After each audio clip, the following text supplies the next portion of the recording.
राज्यसभेसाठी जेव्हा काँग्रेसने किंवा एकूणच मवियाने शरद पवारांना पाठिंबा दिला, मग आता असं का नाही होतंय की शरद पवारही त्यांचा काँग्रेसला पाठिंबा देतात, ते का बिनविरोध निवडणूक व्हावी म्हणून आग्रही असतील? नाही, मुळामध्ये रोहित पवारांनी त्यांचं ट्विट केलेलंच आहे, ते आपण पाहिलं असेल. आणि शरद पवारांनी जरी अधिकृतपणे त्यांची भूमिका जाहीर केली नसली तरी सुद्धा शरद पवारांचा रोहित पवारांच्या या भूमिकेला निश्चितपणे पाठिंबा असेल.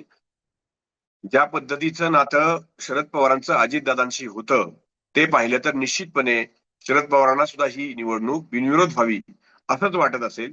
किंबहुना भविष्य काळामध्ये जेव्हा हे अर्ज माघारी घेण्याची मुदत असेल त्या कालावधीपर्यंत शरद पवारांचं कदाचित काँग्रेसच्या वरिष्ठांशी बोलणं सुद्धा होईल, परंतु ते त्यांची भूमिका गुलदस्त्यात ठेवतील, ओपनली करणार नाहीत आणि अशा पद्धतीनेच ही निवडणूक बिनविरोध होईल.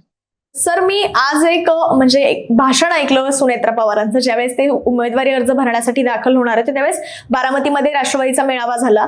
त्या भाषणामध्ये त्यांनी उल्लेख केला की 4 वेळा मुख्यमंत्री राहिलेल्या शरद पवार यांची सून म्हणून, तसंच 6 वेळा राज्याचे उपमुख्यमंत्री राहिलेल्या अजित पवारांची पत्नी म्हणून मी पवार परिवाराची काळजी घेतली आणि तीच काळजी बारामतीची आणि तिथल्या राज्यातील जनतेची घेण्याची मला शक्ती मिळो.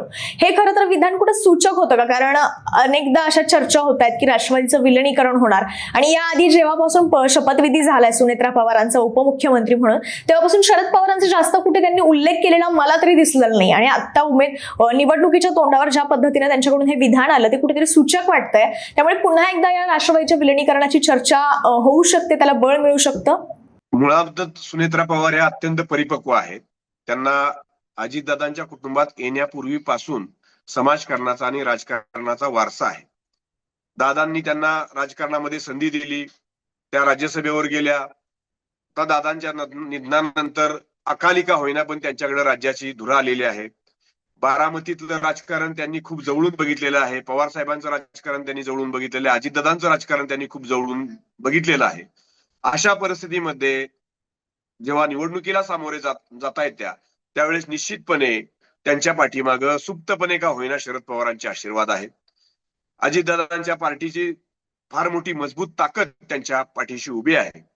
आणि महाराष्ट्रामध्ये काहीही म्हटलं तरी सुद्धा आम्हीही अजितदादांशी खासगीमध्ये जी काही चर्चा केली होती ती पाहता अजितदादा विलिनीकरणाच्या दिशेनं जात होते. ही वस्तुस्थिती आहे. ज्या पद्धतीचं राजकारण अलीकडच्या कालावधीमध्ये आपण पाहतोय आणि जे काही आरोप प्रत्यारोप आपण इंटरनल राष्ट्रवादी काँग्रेसमध्ये सुद्धा आपल्याला बघायला मिळत आहेत ते पाहता त्याची मूळची पार्श्वभूमी सुद्धा समजून घेतली पाहिजे. अजितदादांनी अनेक बैठका ह्या विलिनीकरणाच्या संदर्भामध्ये शरद पवारांच्या समवेत केलेल्या होत्या. या बैठकांचे साक्षीदार आहेत, या बैठकांचे पुरावे आहेत आणि त्यामुळं हे सगळं वातावरण हे सुनेत्रा वहिनींना सुद्धा माहिती होतं. आणि त्यामुळं ज्या पद्धतीनं मधल्या कालावधीमध्ये त्यांनी केंद्रीय निवडणूक आयोगाला पत्र दिलं, ज्या पद्धतीनं राष्ट्रवादी काँग्रेसमधल्या अजित पवार गटामध्ये जे काही वातावरण तुम्हाला पाहायला मिळालं अलीकडच्या कालावधीमध्ये, तर ते सगळं पाहता हे भविष्याच्या कालावधीमध्ये विलिनीकरणाच्या दृष्टीनं ही सगळी पावलं आहेत असं म्हटलं तर ते चुकीचं ठरणार नाही.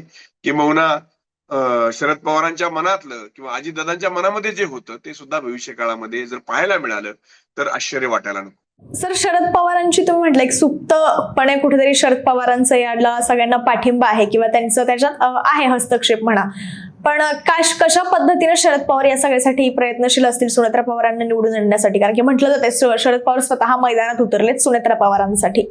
नाही, मुळामध्ये काँग्रेसनं ही जर जागा म्हणजे काँग्रेसनं जर त्यांचा उमेदवार मागे घेतला तर त्यामध्ये शरद पवारांची शिष्टाई तुम्हाला बघायला मिळेल. म्हणजे ज्या पद्धतीनं 9 तारखेपर्यंत अजून वेळ आहे, परंतु अजितदादांचं आणि शरद पवारांचं जे नातं होतं ते पाहिलं तर निश्चितपणे, आणि रोहित पवारांचं जे ट्विट आहे किंवा राष्ट्रवादी काँग्रेस पक्षाचे प्रदेशाध्यक्ष शशिकांत शिंदे यांनी जाहीरपणे आम्ही उमेदवार देणार नाही अशी घेतलेली भूमिका असेल, सुप्रिया सुळेंनी घेतलेली भूमिका असेल, हे पाहिलं तर पवार कुटुंब यामध्ये पूर्णपणे एकत्र आहे असं चित्र निश्चितपणे महाराष्ट्रामध्ये दिसतंय. आता काँग्रेसनं उद्धव ठाकरेंच्या शिवसेनेनंतर पाठिंबा दिलेला आहे. काँग्रेसनं जर 9 तारखेला तो पाठिंबा दिला आणि अर्ज माघारी घेतला तर निश्चितपणे त्यामागे शरद पवारांची शिष्टाई आहे असं आपल्याला बघायला मिळेल. जर काँग्रेसनं उमेदवार जरी माघारी घेतला नाही तरी सुद्धा शरद पवारांची सगळी ताकद ही सुनेत्रा पवारांच्या मागेच निश्चितपणे बघायला मिळेल. रोहित पवार मैदानामध्ये उतरलेले दिसतील, त्यांचे युगेंद्र पवार तुम्हाला मैदानामध्ये उतरलेले दिसतील, सुप्रिया सुळे मैदानामध्ये उतरलेले दिसतील आणि हे अंतर्गतपणे सुनेत्रा वहिनींना तेवढ्याच ताकदीनं अजित पवार ज्या विक्रमी मतानं निवडून यायचे त्याच विक्रमी मतानं निवडून आणण्यासाठी प्रयत्न करताना दिसतील.